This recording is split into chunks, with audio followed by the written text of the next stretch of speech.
За моей спиной находятся стены Восточного форта. Именно здесь майор Гаврилов возглавил оборону 400 бойцов. И эта оборона длилась до 29 июня 1941 года. Это была самая длинная оборона бойцов Брестской крепости. Толщина стен Восточного форта составляла около 30 метров. Снаружи он был обсыпан землей. С внутренней стороны смотрели кирпичные укрепления. Пробить эту толщину не смогли даже самые тяжелые орудия немецко-фашистских захватчиков. По приказу майора Гаврилова были вскрыты склады с боеприпасами. Были вскрыты и оружейные комнаты. Майор Петр Михайлович Гаврилов знал, где находится расположение боеприпасов 333-го пехотного полка. Они тоже были открыты, и бойцы расхватали оружие, патроны и гранаты. Форт приготовился к обороне. Я нахожусь в комнате, которая в 1941 году была штабом обороны Восточного форта. Именно здесь происходили совещания майора Гаврилова с начальствующим составом, собравшимся здесь. Именно здесь Петр Михайлович Гаврилов строил оборону Восточного форта. Кстати, командиры у него тоже были. Слева и справа от меня фотографии людей, которые руководили подразделениями Восточного форта. Это и лейтенанты, и старшины, и сержантский состав. В этой комнате располагался госпиталь-лазарет. Несколько женщин помогали раненым, почти без медикаментов, почти без перевязочных средств.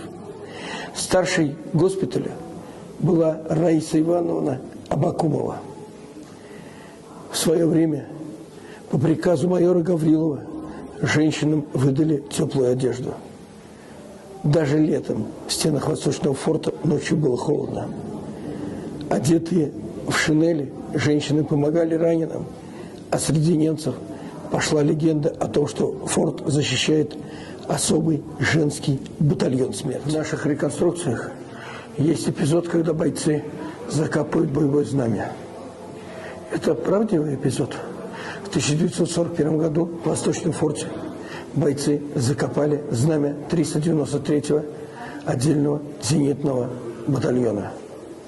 А в 1956 году его нашли. Это знамя сзади меня. После артиллерийского обстрела уцелело 2 счетверенные установки зенитных пулеметов «Максим».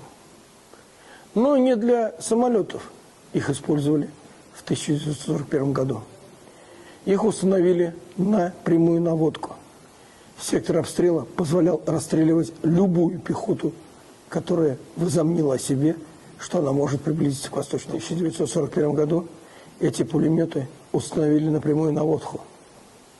Они буквально выкашивали ту пехоту, которая возомнила о себе мысль, что она может приблизиться к Восточному форту. Ни один фашистский солдат не смог подойти ближе, чем на 300 метров. Восточный форт держался. Не помогли ни 88-миллиметровые зенитки, ни 2 специально назначенных танка, ни периодические атаки пехоты. И тогда немцы решили применить авиацию. На валы Восточного форта, которые захватила немецкая пехота, немцы выложили белые полотнища в форме креста. Это был знак для бомбометания. Специально назначенная авиагруппа нанесла авиаудар. Среди бомб 500-килограммовых, которые бомбили Восточный форт, была сброшена супербомба 1800 килограмм. Ее макет в натуральную величину стоит рядом со мной.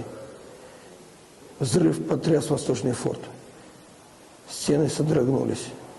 Внутри Восточного форта сдетонировали боеприпасы. Взрыв был огромной мощности. Сразу за ним немецкие солдаты пошли в атаку.